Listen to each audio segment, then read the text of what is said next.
Analysis of Far Eastern traditions often begins with a critical mapping error. Observers frequently view three-part divine groupings through the lens of Western theology, assuming a direct correspondence where none exists. This error appears when the Christian Trinity, Father, Son, and Holy Spirit, is overlaid onto the triad of heaven, earth, and man. The terms fail to align. The internal relationships between these Eastern principles follow a logic entirely distinct from the Western theological model. The Far Eastern Triad functions as a rigorous cosmological ternary. It is a topographical map detailing the mechanics of manifestation within the universe. René Guénon argued in The Great Triad that understanding this framework requires moving past theological metaphors.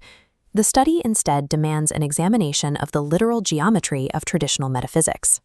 Ancient esoteric symbols operate as literal schematics of cosmic physics, built to be reverse-engineered through structural analysis. Building this model starts at the absolute origin point, Tai Chi, the great extreme. Before manifestation can occur, this singular point polarizes into two complementary forces, essence and substance. While this polarization creates a duality, it avoids dualism. Both essence and substance originate from and remain united by the singular higher principle of the origin point. This is a principial ternary. An absolute principle at the apex generates two descending complementary terms. In a second type, the manifestation ternary, the base is at the top. The two complementary poles converge downward to produce a single resultant point. This inverted structure defines the Far Eastern Triad. The two upper poles of heaven and earth converge to produce the third term, man. This cosmological sequence begins with unity, polarizes into active and passive forces, and recombines to synthesize manifest reality. Heaven, or Tian, constitutes the first pole. It represents active perfection, pure essence, and the Yang principle. The traditional formula states that heaven covers. As the most dynamic and unconstrained form, it is symbolized by the circle and the sphere. Heaven sits above its opposite, earth, or Ti. Earth represents passive perfection, pure substance, and the yin principle. It supports. Its fixed nature is symbolized by the square and the cube. Together, these forms establish the boundaries of manifest existence.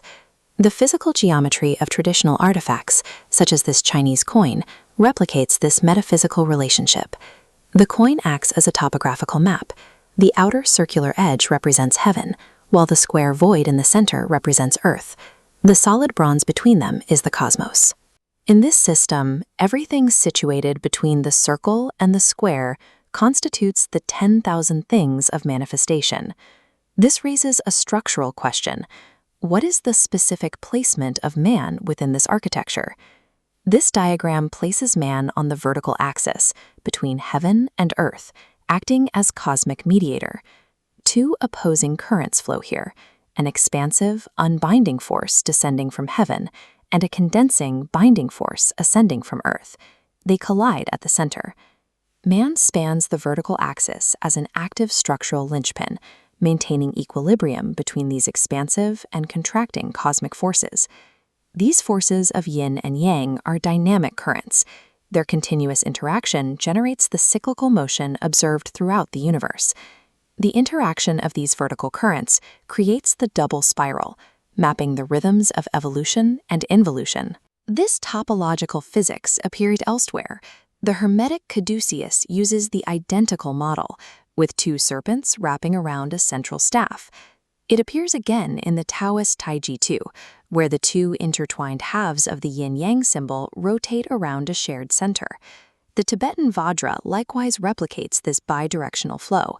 Its symmetrical prongs extend from a central sphere to symbolize the dual powers of generation and destruction. Hermeticism, Taoism, and Vedic traditions share this structural logic, two polarized currents interacting along a central axis. This topographical model explains the logic of ancient ritual action, specifically the rules governing spatial orientation.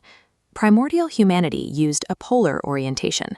Facing north, the east, the side of light and yang, falls to the right. Later, human balance shifted toward yin. Rotating to face south in a solar orientation shifts east to the left, capturing the active yang influence. This spatial rotation explains why historical ritual precedents in China shifted from the right to the left. Human behavior was adjusted to maintain a specific geometric relationship with cosmic forces. The Great Triad provides a unified theory of traditional metaphysics, translating abstract principles into a functional topographical model. By placing man on the vertical axis between the active circle of heaven and the passive square of Earth, traditional cosmology provides a measurable map of the universe and defines humanity's role as the mediator of existence. This topographical model explains the logic of ancient ritual action, specifically the rules governing spatial orientation. Primordial humanity used a polar orientation. Facing north, the east, the side of light and yang, falls to the right. As human balance later shifted toward yin, reorientation was necessary. Facing south restored equilibrium by receiving yang. In this solar orientation, the east shifts left. This spatial rotation explains why historical ritual precedents in China shifted from the right side to the left. Human behavior was adjusted to maintain a specific geometric relationship with cosmic forces. The Great Triad provides a unified theory of traditional metaphysics, translating abstract principles into a functional topographical model. By placing man on the vertical axis between the active circle of heaven and the passive square of Earth, traditional cosmology provides a measurable map of the universe and defines humanity's role as the mediator.